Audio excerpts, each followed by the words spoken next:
Jonathan here. Thanks for joining me as we continue our study of two books. We're looking at the Bible and we're looking at the book, the Catechism of the Catholic Church, which is the definition of tradition in the Catholic Church, of their doctrine and practice. And what we're doing is we're answering a lot of the most common, frequently asked questions of Catholic belief and practice, quoting directly from this book and asking tough questions. In fact, if you would like the whole study for free, this ebook is downloadable, trustworthyword.com/Catholic. Here's an important question. Have you ever thought of this? Was Mary a virgin her entire life? And then did Jesus have brothers? Was Mary a virgin her entire life? And then did Jesus have any brothers?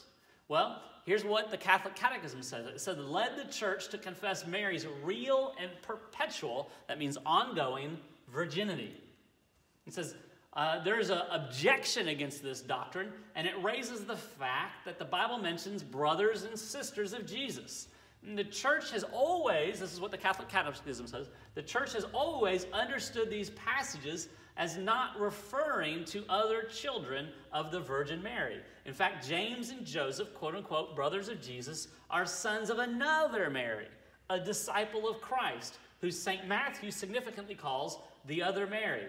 They are close relations of Jesus according to an Old Testament expression. Here's another claim from the Catholic Catechism that Mary remained a virgin in conceiving her son, a virgin in giving birth to him, a virgin in carrying him, a virgin in nursing him at her breast, and always a virgin. What does the Bible say?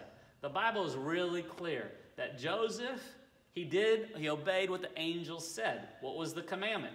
To know her not to have sex with Mary until she had given birth to a son. And he called his name Jesus. Listen, one of the biblical commands to wives is to have sex with their husband. Why? That they may not be tempted. Would Mary have been a good wife by not having sex with her husband? No, she would have been a bad wife if she refused to be physically intimate with her husband Joseph. 1 Corinthians 7 gives us this command about not depriving one another. What about this? Would having additional children detract from Mary's holiness? Or would it add to her holiness from the standpoint of following the commands from the very beginning? Be fruitful and multiply. And in fact, the command here, if someone's a younger widow, God commands her to maybe get married and bear children. Bearing children is considered a good thing for a woman who follows God. John 2:12. So after this, Jesus went down to Capernaum. This is the reference to the wedding at Cana. Here's what happens immediately after. His mother, Mary, who's just rebuked Jesus, been corrected by him. She's interfered and Jesus has rebuked her. His mother continues and brings his brothers and his disciples. And they stayed there for a few days. In John 2, Jesus has just performed a miracle, water to wine, rebuked his mother Mary in the process. The same passage refers to Jesus' mother and brothers continuing with him to Capernaum. Now, if these brothers are just relatives, then why would they be so involved, traveling so much with Jesus and with Jesus' mother if they are only cousins or distant relatives? In fact, these quote-unquote brothers are referenced so many times in so many different ways. It's really hard to reconcile that these are just some sort of distant cousins. There's no historical or linguistic evidence that the Greek words used in this passages about brothers and sisters of Jesus support the idea of them just being distant relatives. We've got to go look at the language, and the original language that the New Testament's written in is Greek, and these words do not support the idea that this was some sort of distant relationship. Here's a lot of other references I'll show you, and there's many more beyond this, but Matthew 13. Isn't this the carpenter's son? Isn't his mother called Mary? Are not his brothers, James and Joseph, Simon and Judas, are not his sisters with us?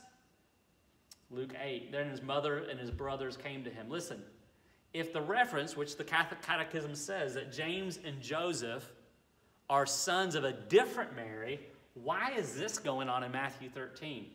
His father, the carpenter's son, his mother, Mary, and right after that, brothers.